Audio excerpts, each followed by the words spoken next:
All right, so get this. Someone sent us this piece about, well, a talking fridge. A talking fridge. Yeah, and get this. It's like giving out life advice, like Yeah. straight up dispensing wisdom with the ice cubes. I mean, come on.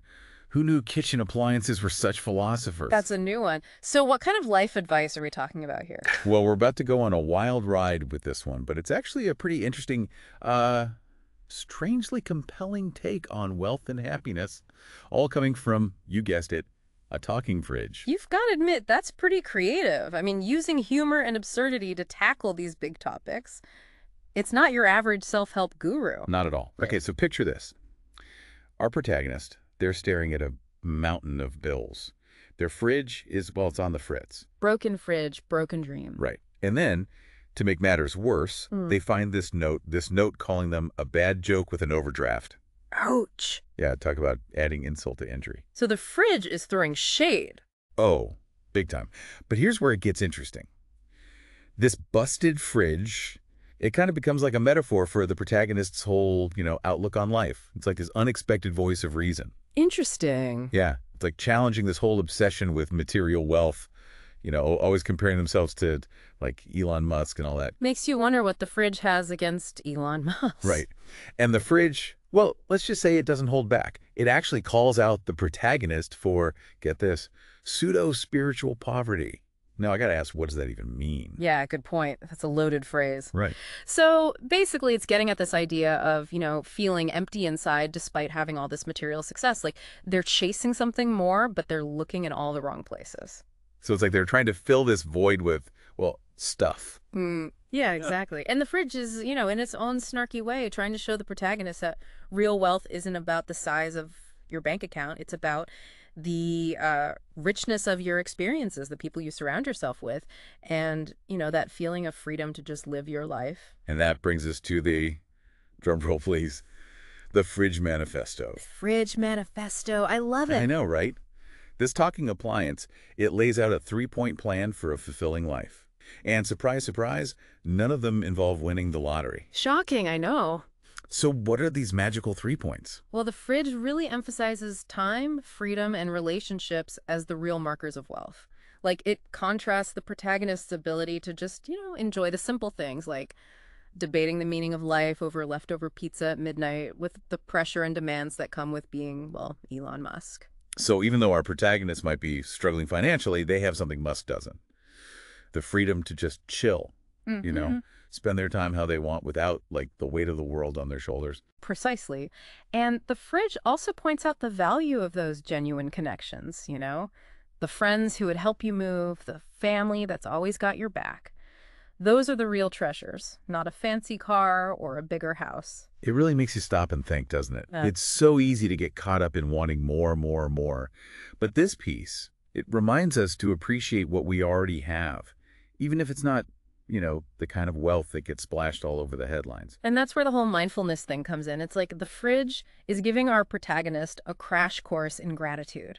Be present, savor those little joys, and don't take anything for granted. It's pretty profound stuff, especially coming from a fridge. Exactly. But let's be real for a second. I mean, who actually sits down and has, like, deep conversations with their fridge, right? That's a good point. It's a little out there. Totally. But the piece, it actually acknowledges that. It's like, Yeah. hey, this is a pretty bizarre scenario. Right.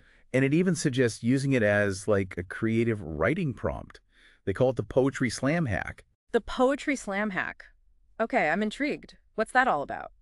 So it's this idea of taking this crazy scenario, talking fridge and all, and turning it into some kind of performance art. I can see that. Right. It's like, imagine your own fridge talking back to you, giving you all this unsolicited life advice, and then bam, you use that as inspiration for a poem or like a spoken word piece. That's pretty cool, actually. I know, I can totally picture it. It's like a dimly lit stage, a single microphone, and someone's up there just pouring their heart out about their existential crisis, all thanks to their sassy refrigerator.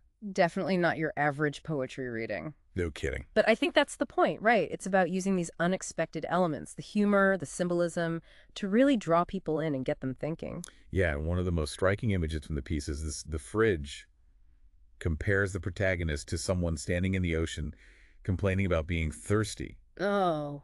I know, right? So like, hello, you're literally surrounded by water. Mm.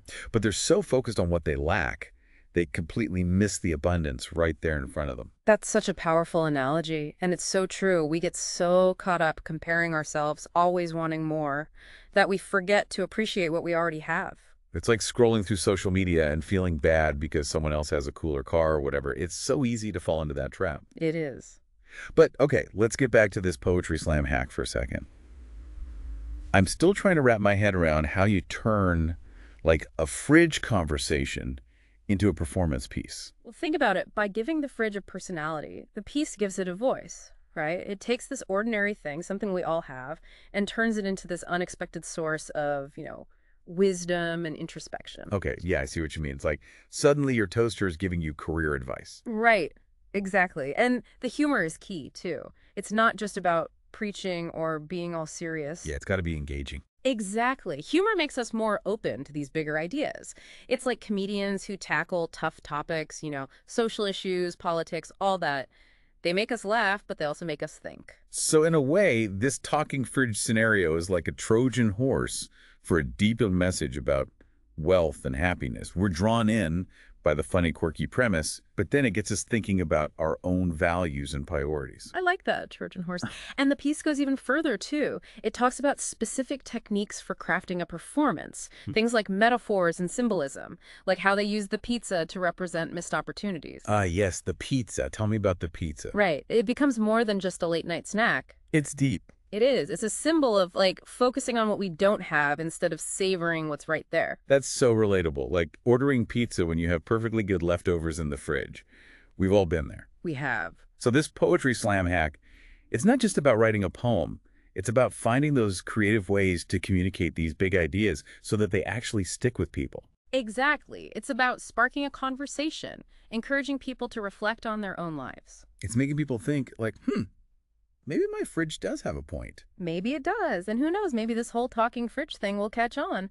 What if all our appliances started offering these little nuggets of wisdom? I can just imagine it. Self-help books written by toasters, motivational speeches delivered by blenders. Why not?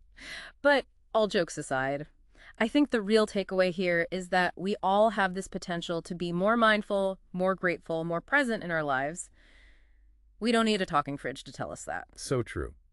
It's about taking a step back from always wanting more and appreciating the wealth we already have, whether that's family, friends, a roof over our heads, the freedom to do what we love. Right. It's about redefining wealth, not just chasing money, but cultivating a sense of abundance in all areas of our lives. And that brings us to the heart of it all, right? I mean, what does this all mean for our listener, the person who sent us this wacky story about a talking fridge? That's a good question. Yeah, where do we even go from here? Well, I think it starts with taking a closer look at how we define wealth.